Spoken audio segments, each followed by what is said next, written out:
أكبر الله أكبر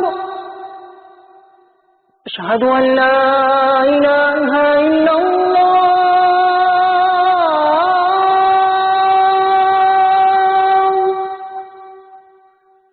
أشهد أن لا إله إلا الله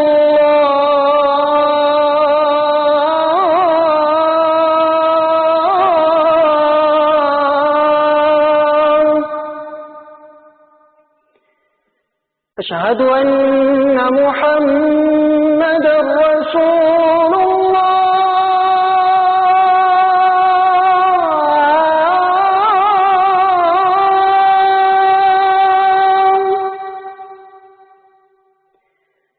أشهد أن محمدا رسول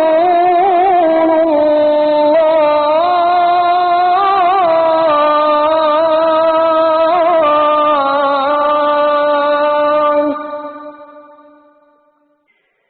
حي على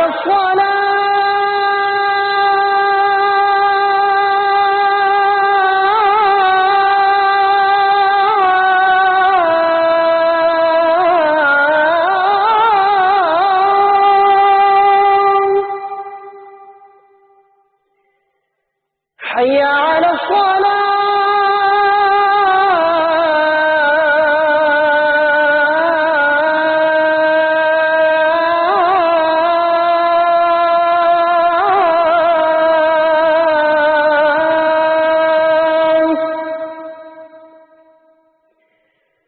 حي على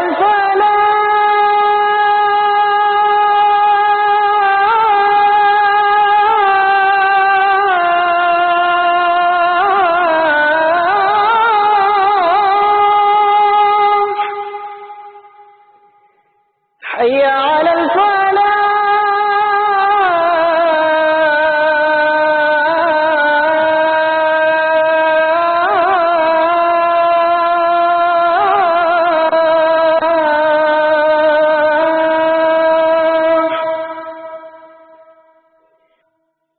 الله أكبر الله أكبر لا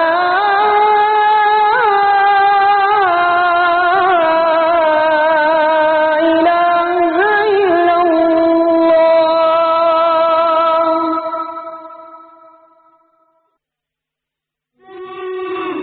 Sayings of the Holy Prophet Muhammad sallallahu alayhi wa alihi wa sallam.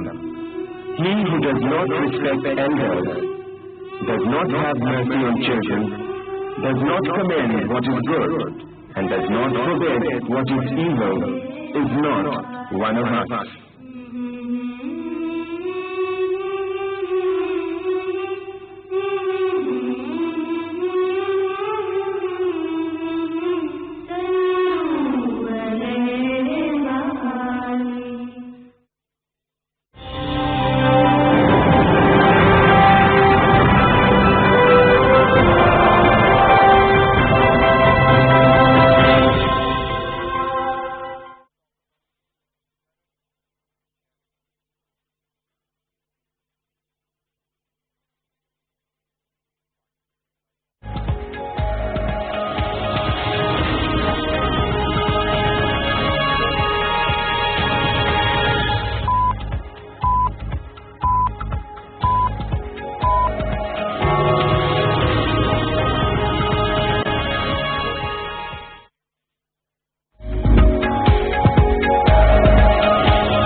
Good afternoon, Assalamu alaikum. You're watching PTV World. I'm Fahim Bangish and with me is Huma Hashmi Halli. First of all, the headlines.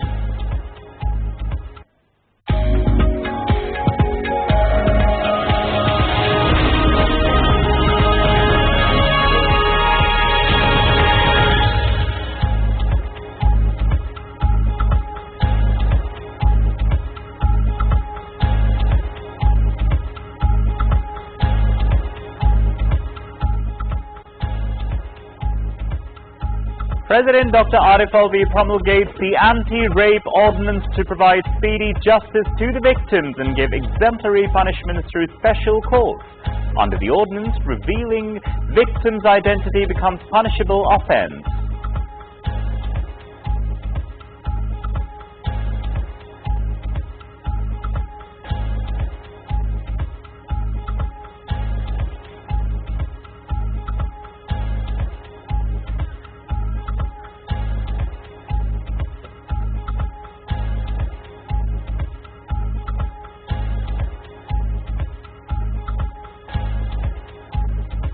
Three more people die of the coronavirus, while 2,459 new infections surfaced in Pakistan during the last 24 hours.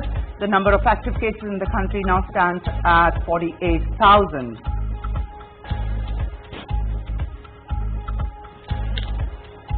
Japan will provide a grant of 1.54 billion rupees to Pakistan to overcome the COVID-19 pandemic.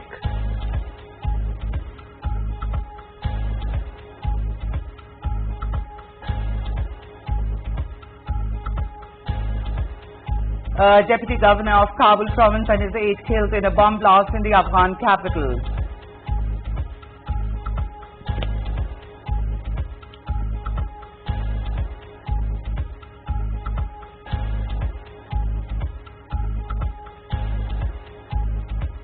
Eleven people killed in a fire that broke out overnight in a home for the elderly in central Russia.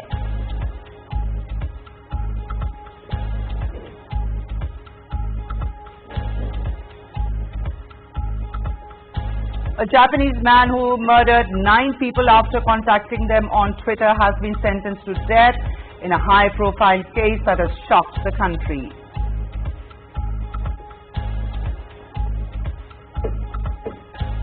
Pakistan men's national team arrives in Auckland for the T20 International Series against New Zealand, scheduled to begin from the 18th of December.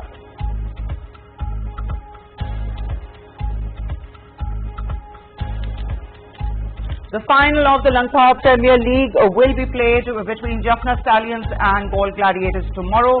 PTV Sports will be telecasting the match live.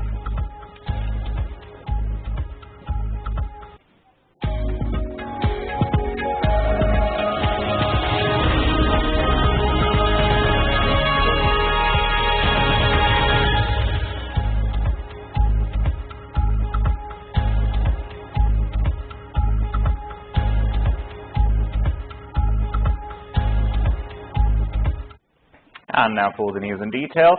President Dr. Arif Alvi has promulgated ordinance to deter rape crimes and hand down exemplary punishments to the perpetrators. Under the anti-rape ordinance, special courts will be established to deal with the rape cases expediently, with the time frame to dispose of such cases in 4 months. Now, revealing the identity of the victim has also become a punishable offence under the ordinance. Now, this ordinance comes in the wake of recent spike in the rape cases and resolve expressed by Prime Minister Imran Khan to deal with the rapists in a more firm manner. And this is a very positive development that we have seen in the last few months, because we saw a huge spike in the rape cases, and speedy justice is now to be given to the rape victims. And of course, talking about the identity of the rape victim has now become a punishable offense. And Dr. Arif Alvi, President of Pakistan, he promulgated this ordinance to set up special courts to deal with the rape cases. Now, to talk more about this, we have human rights expert, Ms. Farzana Bari, to talk more about this. Ms. Bari, welcome to PTV World. Thank you, Ji. Now, Ms. Bari, this is a very important progression that we are seeing because there has been a spike in the rape cases in the past few months. We've been watching all over the media, and now we have actually seen an action taken by the government. How would you comment on this? I think we do appreciate that, this issue has been taken seriously. However, I feel instead of ordinance, it should have been, there should be an amendment in the law through the parliament. As you know, sometimes these ordinances just expired after, a certain time period. With regard to, I think, with this ordinance, I would say it is very important that not only we need to have also special courts, but I think all the courses should be kind of instructions to, or rather legal binding to the legal systems, all court systems, that they should be deciding about these cases, within a given time frame. Because as you know, when there are special courts, there are only few, and then there is a danger that can get delayed. I really appreciate with regard to the provision that the identity of the survivor or the victim should not be disclosed, and I think that's very important, that's very pertinent, and I hope this ordinance become a part of our legal, there is a proper legislation, and it become part of the, our law. So in the sense that I think we appreciate, given the situation, given the enormity of the problem and the scale of the problem in terms of gender-based violence, I think this ordinance is still very much welcomed. Now, Mr. Ms. Bari, a most welcome step indeed taken by the government, though late in coming. Can you tell us how it will protect the women and children, as to what does this ordinance entail? Basically, although we already have law, but since there is a culture of impunity, and I think there is a delay in terms of dispensing justice in cases of, sexual violence, in cases of violence against women, I think with this law, because there is a, time frame. So the challenge in Pakistan is that the people who are the perpetrators are getting away with violence, with rape, and they are not getting punishment. So I think this will expedite the justice process, and if their people are being punished, as early as possible, I think this will send a signal to those who also have that kind of a criminal mindset, that they will not get away and they will be punished. So I think hopefully this will improve, dispensation of justice in cases of violence against women. Similarly, I think because often there is a victim blaming in such cases, even the case of, in Lahore, famous, motorway case, and there was a victim blaming in that. So by making it, illegal to disclose the identity of the victim, so the victim should not be discussed, I think that will also have a positive impact on that, and culturally, in the sense that given our context, where women are often blamed, victims are often blamed, when these crimes are committed against them. So in that way, also, I think this will improve the handling of violence against cases, and the kind of sensitivities which needs to be there. I think at least those who are handling the cases will be more aware of that. So hopefully this will create a situation where women will, especially the survivor of violence, will be able to have justice and hold their perpetrator accountable. Right, and also we've been hearing this, that all the human rights activists have been talking about this, the fact that precedents need to be set. Do you think, although this is just an ordinance, but do you think the government is taking baby steps and moving in the right direction? Yes, surely. I think the very fact that they have passed the ordinance, as I said, I mean, the important thing is that this should have been, discussed on the floor of the parliament, and there should be, kind of amendment which is needed, and these could have been integrated into the existing law. However, as you know, there's a lot of, because of the political situation, we are seeing so many ordinances, and there is always, as you know, the danger that after, a certain time period, they lapse, the ordinance could lapse. So hopefully, as I said, personally, I don't think separate codes could be the answer. I think all courts should have this, it should be the kind of restrictions, or you could say for these cases there should be a time period prescribed for every court that they should dispense, those cases within the given time frame, whether it's 3 months or whether it's 6 months. The problem what we are facing. Okay, right. Thank you so very much. That was Dr. Farzana Bari talking about the recent rape ordinance that just has been passed. And now a meeting of the Federal Cabinet with Prime Minister Imran Khan in the chair is underway in Islamabad. Now the meeting is discussing the overall economic and political situation of the country. And now regarding this anti-rape ordinance, the President of Pakistan, Dr. Arif Alvi, had to say something. Let's take a listen.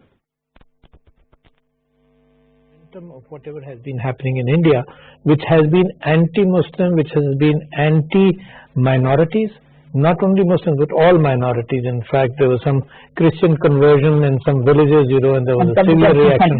There was a severe reaction to that. So there was an Arya Samaj situation by one of the Hindu Mahasabhai, or in the late 19th century, and he talked about the Arya Samaj and taking pride in the fact that the Arya Samaj, the Hindu culture, the religious Hindu culture is important. But then came some writings from Savarkar in 1923, and he talked about Hindutva, and he specifically pointed out 3 or 4 things in which he wanted the commitment of Hindus to a fatherland of India, the motherland of India, at the same time the religion of India. So from there the Hindutva momentum starts, and then different people led this in different manner, but ultimately the RSS, which came into being in fact in 2 or 3 years later after Savarkar, the RSS had very important members. In fact, once in the year 2000, they had about 1 million members, and Advani was a member, Modi was a member. You can pick up the big names of Indian politics today who are members of the RSS. RSS was a violent organization, and the founders of RSS were those like Govalkar and those who appreciated Hitler's role rather than depreciated Hitler's role, and they thought that kind of a reaction, as far as nationalism is concerned, should be invigorated in India. Ultimately, the continuous push towards a Hinduization of India led to what has happened in India against the Muslims and against all minorities, and of course a reflection of the same thing is happening in Kashmir. So I read this book by Khushwant Singh, The End of India, and I must quote you a very important part of that. And he says, and unless a miracle saves us, this was written in 2002, and he says, India is going to the dogs. That's his introductory chapter. And unless a miracle saves us, the country will break up, but not by Pakistan or any other foreign power which will destroy us. We will commit harakari. We will destroy India ourselves. So India, when it was formed, it was more of a secular propagation. In fact, one of the Indian presidents, Rajendra Prasad, was going to inaugurate a temple in Banaras. Nehru asked him not to, because he said that secular India means that the government of India will be the same for all religions. That is an old story now. because things have changed. Precisely, Mr. And President. you know, if you look at international history, what happens that there are the countries which make progress throughout, say, looking at countries from the 14th century onwards, the countries which make progress have inclusive institutions, not extractive and exploiting institutions. So, for example, the Industrial Revolution was taken advantage of by England because it had become gradually moved from an extractive society to an inclusive society, which meant inclusive economy and inclusive politics. So India is going in the reverse direction. India, from an inclusive political and economic structure, it was never an inclusive economic structure. The Dalits and the Muslims and the minorities were always a deprived class. In fact, they even referred as scheduled classes in the Indian Constitution, yes, let alone you know, politically registered for their role. And all commissions which were formed in India to look at the minorities class, all commissions found that there was a bias against them, institutional and society bias against the minorities. So you have a Muslim population which, according to Indian estimates, may be about 13 to 15%, but you have almost only 1 or 2% representation in the parliament. So there is no reflection. In the economy, they are further poor. You see, M.J. Akbar, who was a journalist and who was a politician, he's a politician in India, and who was in the Congress, but now in 2016 he went into BJP. When he wrote Riots After Riots and the Anatomy of Riots, very interesting history of what has been happening in India. Every riot reduced the Muslim economic stake in society. Every riot, you know, it takes 15-20 years for a family to put up a shop, but it takes about 10 days to destroy it completely and isolate that person and his family.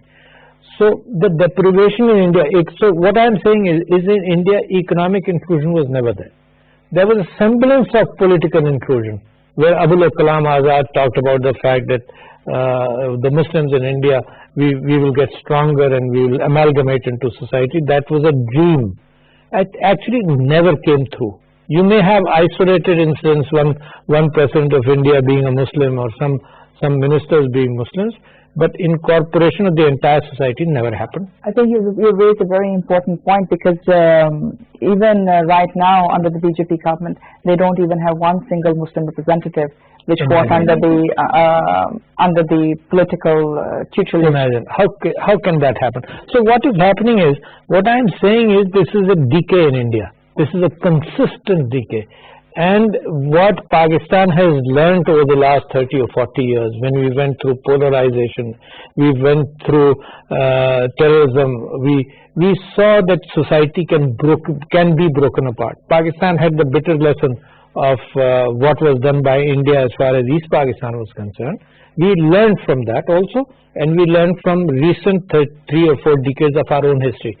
India, what pitfalls we've come through, India is falling into the same, and it is going to be tremendously damaging. If you look at the Sikh or the Punjab farmer protest today, it's a reflection that the government of India today is so much Hindutva that it does not really care about other aspects where there are other concerns.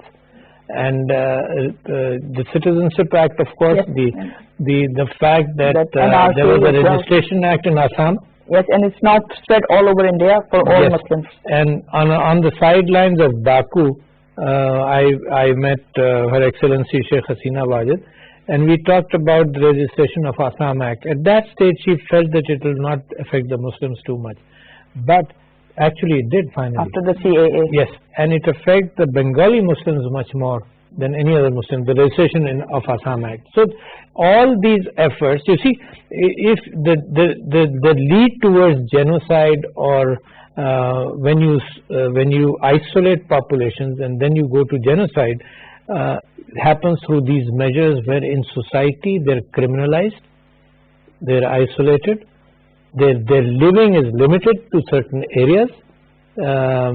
In fact, if you go back to Germany, in Berlin, the Jews were made to stay in an area which was 3 kilometers long, only 10 feet wide. Only 10 feet wide and 3 kilometers long, and thousands of Jews stayed in that area, and that was called the slum of Berlin, and nobody was allowed to go. People were allowed to go out who were registered, and no Jew was allowed to live outside that. So that kind of isolation in communities has always has been happening in India. If you go to Delhi, around the Jama Masjid, there is this community of Muslims where the streets are not wide enough for a car even to go, and they feel secure in that because they know that if the Indian forces come to brutalize them, they will be at least protected by their own people.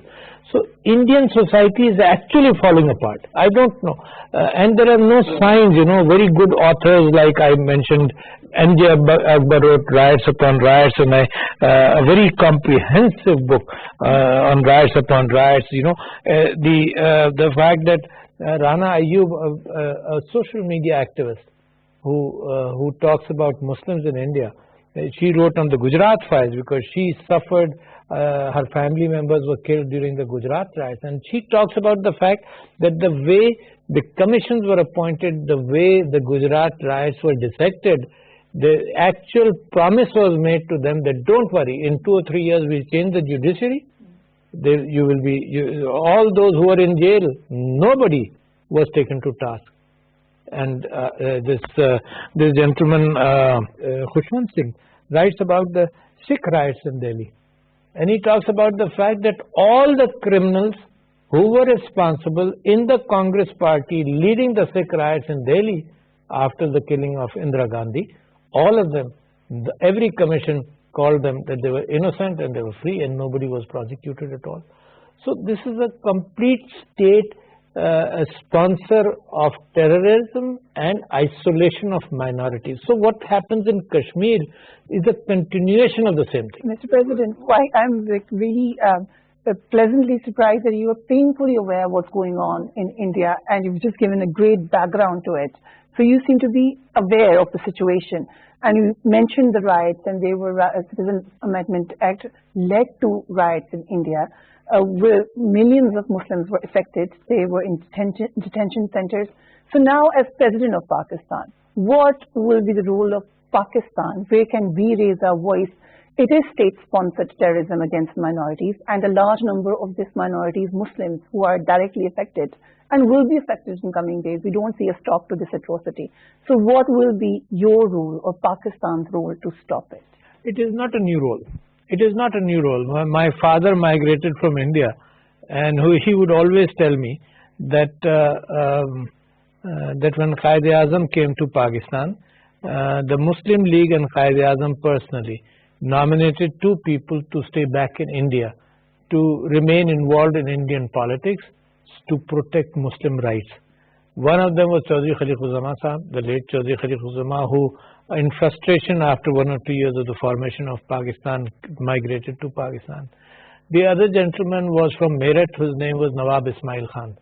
Nawab Ismail Khan Sahab stayed in India because Muhammad Ali Jinnah Sahab had said that the interests of the Muslims of India must be safeguarded. Pakistan did not mean that the Muslims migrate to Pakistan and we forget about the Indian Muslims. They are our blood.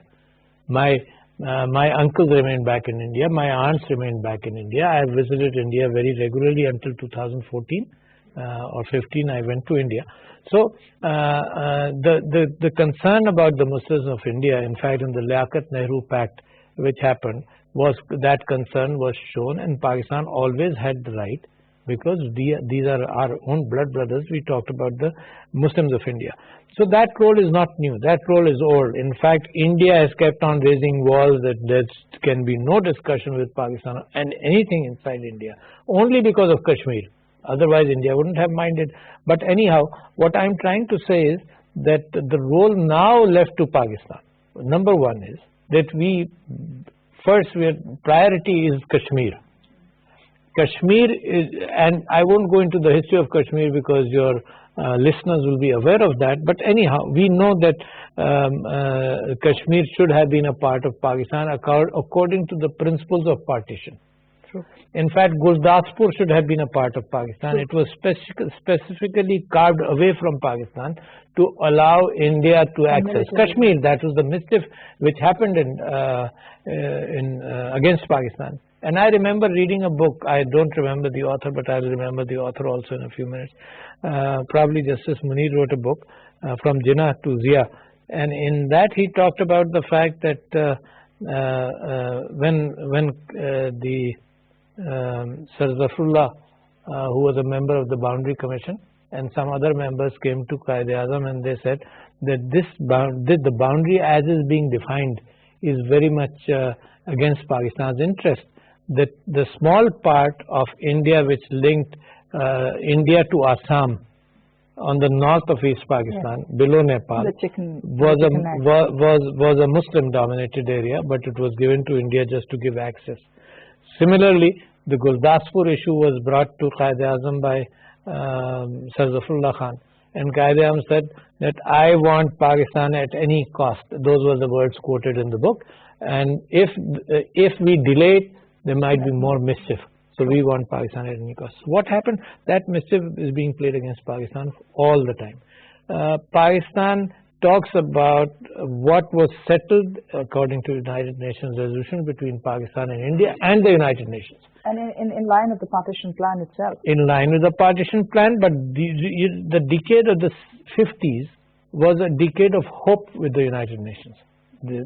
Because after the Second World War, after the collapse of the League of Nations as an organization which could not prevent the Second World War, there was hope in it. And Pakistan, therefore, was one of the first countries which accepted the United Nations intervention and accepted the ceasefire, although the liberation of Kashmir was happening, and that is why India ran to the United Nations to look for a ceasefire. So it's Pakistan's trust in international organizations, Pakistan's trust in countries which were powerful then, which are powerful now. And that is why we accepted the ceasefire. And we accepted all the United Nations resolutions. Today, India has moved away from all that. The August 5, they have sabotaged the Article 370 and there's 35A. And those articles actually gave precedence to Kashmir's point of view, because the Indian constitution was there, but Kashmir also had a constitution. Upheld the principles. Yes, Kashmir also had a constitution. We did not recognize Article 370 anyway, because Kashmir we consider as a part of Pakistan. But still, just to mention the deteriorating situation, I am therefore referring to Article 370, what happened. So they had their own constitution. The Indian government could not impose presidential rule. They could have a governor's rule. Two. The third was that they would have their own criminal laws. The Indian laws would not extend there. And any law which the Indian Parliament wanted to push through, which concerned Kashmir, had to be passed through the Kashmir Assembly also. So these were the four protectors of Kashmir, and this was the lollipop given to the leaders of Kashmir at that time. Right. So one step that your government has recently taken is to give the political map of Pakistan. What is the political and strategic significance? What message did we send? I think it is important. I think there are all these efforts which are made. Please keep in mind the people of Kashmir, the atrocities, the brutalities they're going through. You know, a population of 8 million or 9 million having 900,000 Indian troops there. So that is something which says a lot about the brutal subjugation of the Kashmiri people. It has continued, and when they abrogated 370A in its application to Kashmir and 370 and 35A, the Modi government made a statement that it is according to the wishes of the Kashmiri people, and you see change will happen. Even today, The curfew, or the remnants of the curfew, the remnants of isolation continue. It's only the social media. So Pakistan's stance, you're asking about what Pakistan should do. Pakistan's stance should be to open up. You see, the more things open up, the world realizes what is happening. India is following an Israeli prescription of subjugation of Palestine. The same principles are being applied to Kashmir in all manners. Number one, to be able to change the laws. Number one, to change the demography of that place. Even the pellet guns and the way Indian forces have gone in to kill the Kashmiri people, in fact raping and subjugating the women also, has been very criminal. But the world, the things have been hidden by from the world. So Pakistan had a setback. Kashmir had a setback because all liberation activities throughout the world, which were being fought by subjugated people, mostly Muslims. You know, the superpowers are not subjugated. It's the smaller countries which are subjugated. The people who are fighting for it. So all of them who are fighting for liberation or for their rights, with this, and these principles are recognized by the United Nations Charter. This was never terrorism. The right of the people under subjugation to look for liberation is a principle of the UN Charter. So, but since 9/11, what India and Israel managed to do, because they were subjugating Palestine and they were subjugating Kashmir, managed to do was focus all the attention, label all these struggles as terror. So that was a major setback. Today, see, circumstances sometimes make a major setback. What happened because of COVID-19? The Muslims were protesting, sitting on the streets of Delhi. The women were sitting on the streets of Delhi. But because of COVID, that their movement, their attraction, they were attracting world attention, that had a setback. So the entire issue went into the back burner. So Pakistan, what Pakistan can do as far as Kashmir is concerned, and for Muslims of India, I will never, Kashmir is the most important thing, but I would not forget the Muslims of India, because they are a part and parcel. Pakistan must keep on raising the voice, raising the voice of the world, try and have an echo of what to show the world what is happening. I think that's the best strategy for social media, and then work in international organizations. You see, I am disappointed as the President of Pakistan. I am disappointed, but that international organizations are more motivated by trade and money. There are financial. There is the morality carries less weight. Finance and trade carries much more weight. So the people can suffer. Then they may continue to suffer. But as long as India is a big trading partner of a country, their votes shift towards India. So what I believe the future of the world will be, and that is where the Prime Minister Imran Khan also has a role to play. When the Muslims, what we call in Urdu Nishat-e-Thaniya, when there will be a resurgence of Muslims, I hope that international cooperation would be related more to moralities, more to human rights issues, more to people rather than just money and finance. Mr. President, I think you've raised very important questions, because it does put into question, the focus of the liberal world in terms of what principles it will uphold as we see these transformations occur. But unfortunately, I would like to draw your attention to a subject which is not only close to Pakistan, but also which Pakistan has tried to very significantly raise its concern, that is the state of Junagadh as well as the state of Kashmir. What is peculiar, just for the audience, I would say benefit, and if you'll permit me, just to recount, what we have witnessed in Kashmir on 5th of August 2019 seems almost like a near story to what happened to the state of Junagadh after the accession of Junagadh to Pakistan. The only difference is, number one, there was an economic embargo. After that, there was the dismantlement of the civil administrative structures over there, followed by the postal service being stopped. At that time, that was the mode of communication. And following that, the economic institutions were dismantled. And then what's most interesting is that as people believed at that time that the state of Junagadh was part of Pakistan, there was a reverse migration of Muslims to the state of Junagadh, and Hindus were going out. But the Indian government used the Hindu-Muslim riots at that time and sent in their administrative service with paramilitary force to capture the state of Junagadh, and then also that the people who were living there, they were housed out and their properties were made given to the Evacuee Trust of India. Now this seems to be in play after the Citizen Amendment Act and the Reorganization Act of 2019, where the identity of the people of Kashmir has been put into a question mark, and the question is now being raised that they have to reprove. So in that Reorganization Act, there is a very small clause, and that clause also states that since this is a Muslim majority state in Kashmir, the scheduled Hindu classes need to be brought here to equal out or to ease out the discrimination.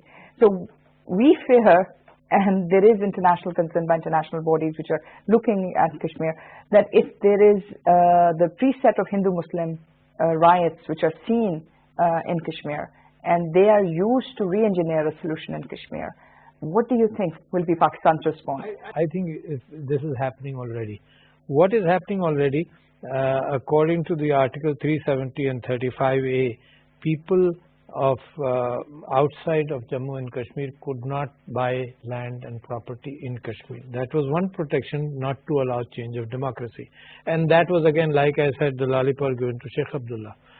The other thing was that the Kashmiris were given citizenship rights of India, but the residency rights of Kashmir depended on the Kashmir government.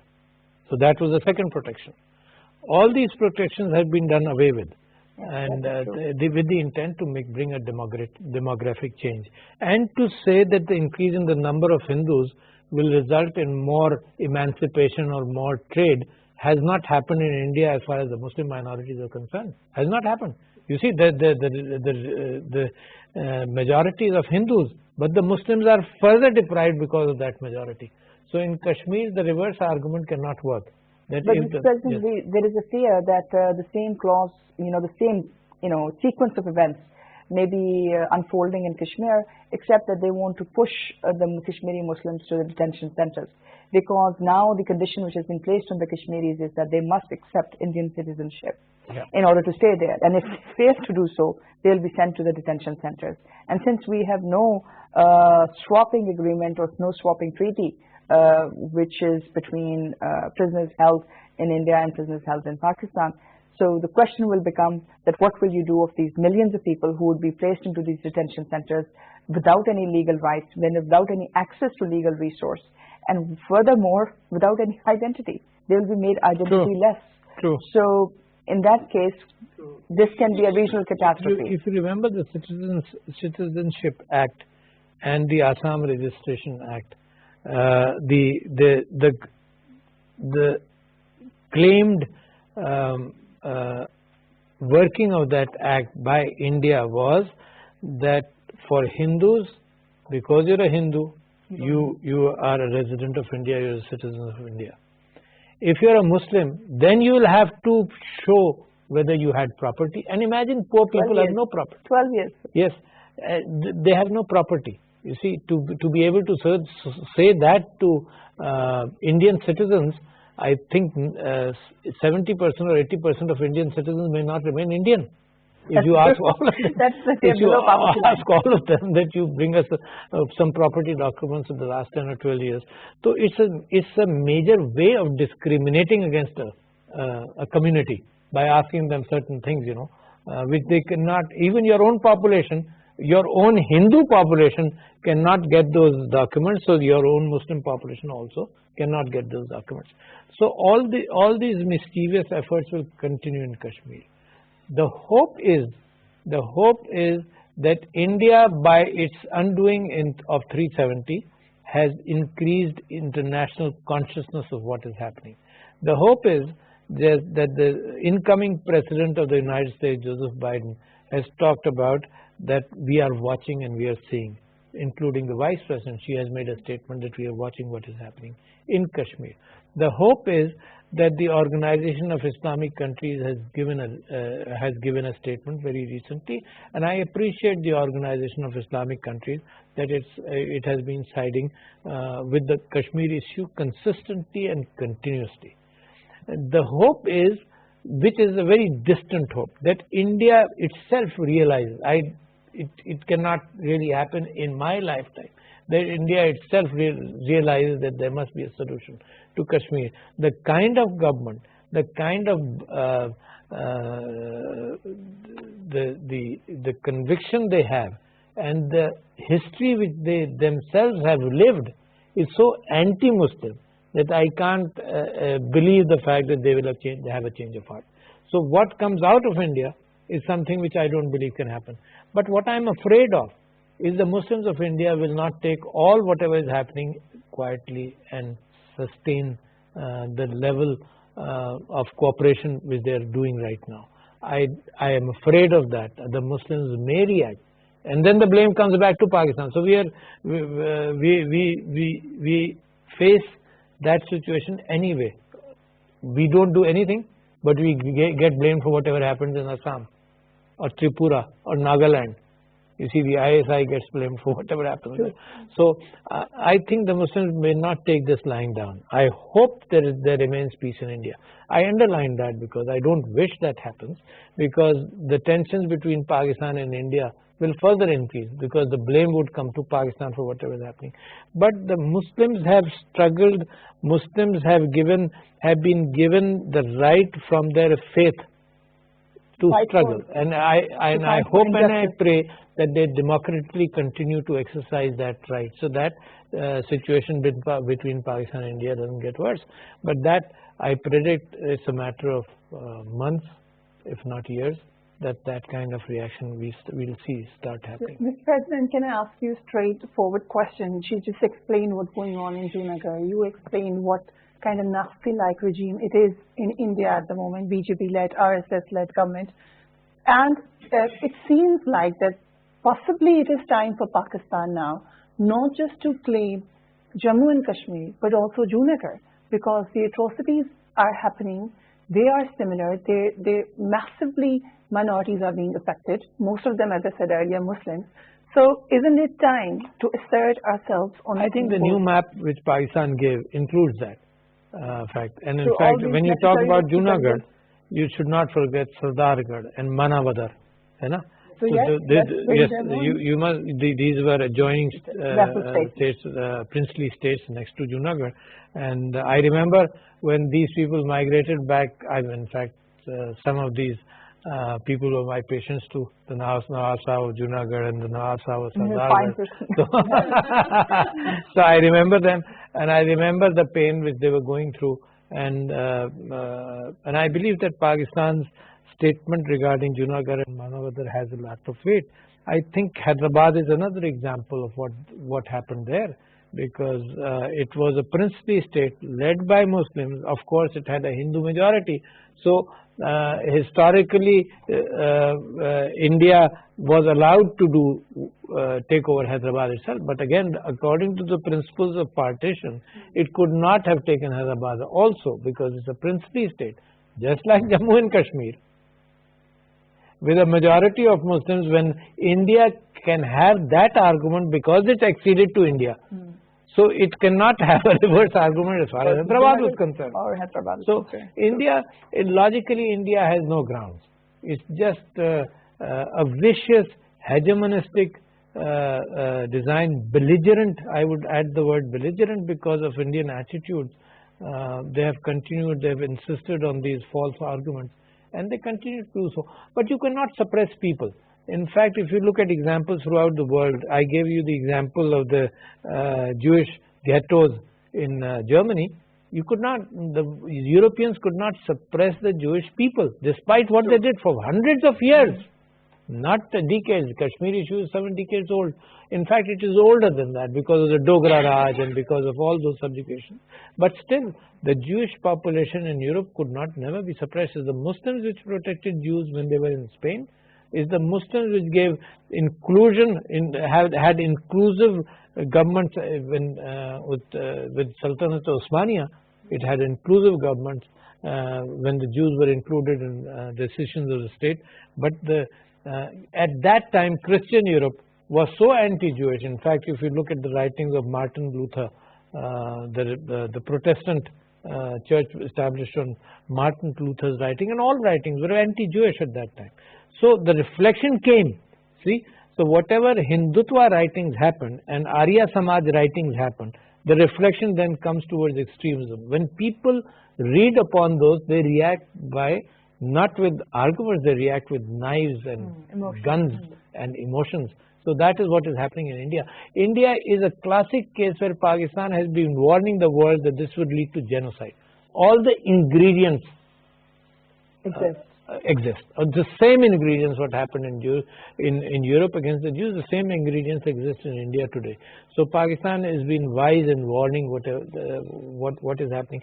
So if you look at that, what is happening in the Punjabi farmers, they are predominantly Sikh farmers. In Punjab, there are Sikh farmers predominantly. So I see this as a reflection of the flux which India is creating in itself. India is on a self-destruct mode. Like Khushwant Singh says, India will destroy itself if it doesn't look back. Arundhati Roy has been writing about Kashmir also. She has been very clear in her understanding, and she has made statements on when she came back from Kashmir. She made clear statements that Kashmir is not a part of India anymore. But a power which wants to be a superpower cannot become a superpower when it creates chaos within its own ranks. And that's true. Mr. President, that leads to something very important which you said, and that was the faith in the international system and the faith in the United Nations. As we know that unfortunately Kashmir seems to be one of the long-standing issues on the United Nations Security Council agenda.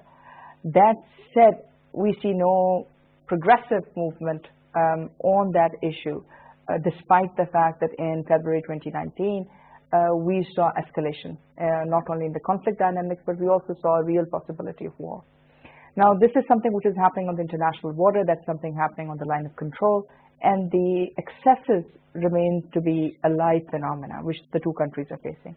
Linked to this is the second question, which we think maybe you would be the best person to comment on and respond to, that most of these atrocities which are being committed against the Muslims and the Kashmiris are being done by structures of violence led and owned by the Indian armed forces and the paramilitary forces. While the United Nations doesn't seem to be moving, but we do have certain other international organizations such as the International Criminal Court. Do you think it is time right now for Pakistan to maybe raise its voice and maybe raise this issue in the International Criminal Court in terms of the crimes against humanity which are being committed against the people of Kashmir, considering that the Azad Jammu and Kashmir is also, a direct purview of your office? I think that that's a possibility where our legal minds will have to sit together and look at the possibility, because we don't want something which we start and the acceptability of that may be challenged by the international court itself, criminal court itself. But that's a possibility which must be looked into, because you have to mobilize every forum where you can raise your voice. And International Criminal Court is one of those forums where a voice can be raised as far as the human rights issue in Kashmir is concerned. I think it's a possibility that has to be looked into. But I very strongly believe that Pakistan's own economic prosperity is linked with the fact that there has to be peace. Pakistan's economic prosperity is related to the fact that there is peace in Afghanistan. And in the world, the way it exists, as we stand on our own feet, our voice in the world will get bigger and stronger. So while we are looking at India, while we are looking at Kashmir, we must understand that our defenses are strong, our economy is strong. Looking at defenses, what is happening right now? India has created a confrontation with China in Ladakh and Leh on Leh issues. I am worried because India has recently acquired Miraj. Sukhoi 30s, they have gone for the ABM system, plus, ISR capability. Plus in the missile technology, they are going towards BrahMos 2 or BrahMos 3. It raises my concerns because India is not a rich country; it's a poor country with close to a billion population, with millions below the poverty line. Far more, a bigger number than Pakistan. But if India spends on defense, Pakistan is forced to spend on defense. And I am aware that the cooperation between which India is generating, showing China in Quad, where they have an alliance between themselves and Japan and Australia and the US. So that's the Quad for their control over the seas. And at the same time, they have a data agreement now, which has been concluded about a month ago, and which is building on 2 or 3 previous agreements for data and information exchange. Comcasa, Bika, which they've just signed. Yes, Bika. So I believe that because of all this, India is dragging itself into poverty, creating unrest within itself, and it wants to drag Pakistan also along the same line. So our economic prosperity, the fact that you get united not on the Kashmir issue alone, but we get united in building Pakistan is the main issue. It's a very important issue. On economic issues, Pakistan has withstood the first wave of COVID, and I hope we can again withstand the second wave of COVID. But if there's an economic setback, our ability to hold on to our feet in the international polity becomes weaker. So all these issues are related. First, we look at India, try to let the world know what India is. It has been against Pakistan in every forum, whether it is FATF, whether it is NSG, Nuclear Suppliers Group, and on every forum India has considered Pakistan as an enemy, while Pakistan did not consider India as an enemy. The first speech made by Imran Khan talked about the fact that we will, if India comes one step forward, we will come 2 steps forward. The first speech was an indicator for India to rethink the process of peace with Pakistan. India has refused that attempt. So things don't look good. But I am confident that the Kashmiri struggle will continue very strong. You cannot, I simply refuse to believe that you can subjugate a people. People may keep on sacrificing. There are estimates of deaths of about between 100,000 to 500,000. But that's a huge loss to a small population. Imagine, and all these are youngsters. Ye sab naujawan. It's true. It's a huge loss, and women have been raped. We can't even name the atrocities which the people of Kashmir have faced in the name. So I'm confident that Pakistan will pursue that struggle. Pakistan will ensure the fact, inshallah, that Kashmir is liberated. I want to give hope to the people of Kashmir. They must keep on telling the world what is happening. It is so important. There is a recent article which came out in the international press, which talked about how India has suppressed the people with social media, have taken telephones from them, and they have arrested them, and they want to identify people who send the real information out. And they give an understanding that if you share the names of other people, we will let you go. So that kind of things are happening to suppress information. So Pakistan's primary demand should be, at an internationally acceptable level, is to open it up to journalists. If everything is hunky-dory, open it up to the journalists. The Pakistan side of Azad Kashmir is totally open. Journalists have been taken there, journalists can go there, they can see with their own eyes the people are peaceful. Why not in illegally occupied Indian? Mr. President, you mentioned that how India is now trying to attract United States. When Prime Minister Imran Khan was in United States of America, President Donald Trump said at that time that he was surprised to know that Kashmir is the longest unsolved issue in modern history. Again, in New York Times, there was this very heart-wrenching article about the longest lockdown in the history of mankind, which is in Kashmir. 500 days, more than that, have passed, and people are living in this lockdown. atrocities, they don't have basic human rights, and it's going on and on. You have just mentioned your disappointment in the human rights organizations, but surely there's some role they can play.